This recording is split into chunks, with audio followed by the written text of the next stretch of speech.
civilized society, and the planet is getting hotter and hotter, but good luck finding a time management system that makes any room for engaging productively with your fellow citizens, with current events, or with the fate of the environment. At the very least, you might have assumed there'd be a handful of productivity books that take seriously the stark facts about the shortness of life, instead of pretending that we can just ignore the subject. But you'd be wrong. So this book is an attempt to help redress the balance, to see if we can't discover, or recover, some ways of thinking about time that do justice to our real situation, to the outrageous brevity and shimmering possibilities of our 4,000 weeks. Life on the conveyor belt. In one sense, of course, nobody these days needs telling that there isn't enough time. We're obsessed with our overfilled inboxes and lengthening to-do lists, haunted by the guilty feeling that we ought to be getting more done, or different things done, or both. How could you be sure that people feel so busy? It's like the line about how to know whether someone's a vegan. Don't worry, they'll tell you.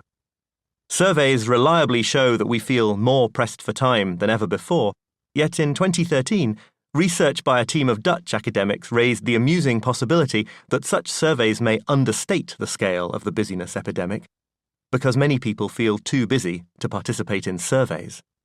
Recently, as the gig economy has grown, busyness has been rebranded as hustle, relentless work not as a burden to be endured, but as an exhilarating lifestyle choice worth boasting about on social media. In reality, though, it's the same old problem pushed to an extreme. The pressure to fit ever-increasing quantities of activity into a stubbornly non-increasing quantity of daily time. And yet, busyness is really only the beginning. Many other complaints, when you stop to think about them, are essentially complaints about our limited time. Take the daily battle against online distraction and the alarming sense that our attention spans have shriveled to such a degree that even those of us who were bookworms as children now struggle to make it through a paragraph without experiencing the urge to reach for our phones.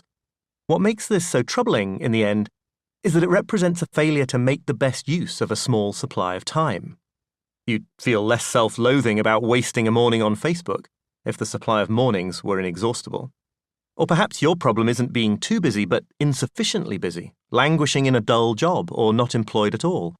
That's still a situation made far more distressing by the shortness of life, because you're using up your limited time in a way you'd rather not. Even some of the very worst aspects of our era, like our viciously hyper-partisan politics and terrorists radicalized via YouTube videos, can be explained in a roundabout way by the same underlying facts concerning life's brevity.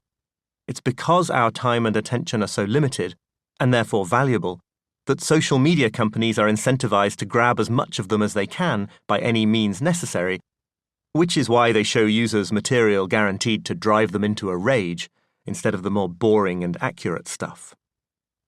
Then there are all those timeless human dilemmas like whom to marry, whether to have children, and what kind of work to pursue.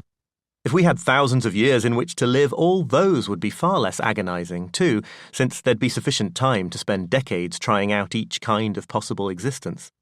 Meanwhile, no catalogue of our time-related troubles would be complete without mentioning that alarming phenomenon, familiar to anyone older than about 30, whereby time seems to speed up as you age, steadily accelerating until, to judge from the reports of people in their 70s and 80s, months begin to flash by in what feels like minutes. It's hard to imagine a crueler arrangement.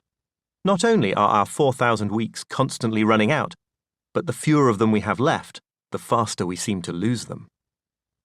And if our relationship to our limited time has always been a difficult one, recent events have brought matters to a head.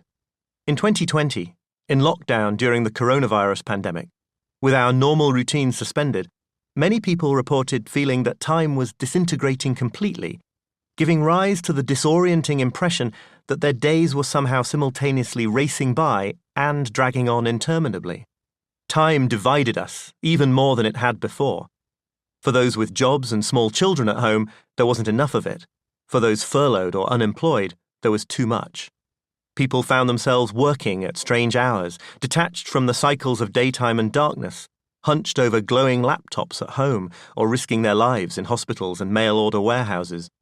And it felt as though the future had been put on hold, leaving many of us stuck, in the words of one psychiatrist, in a new kind of everlasting present.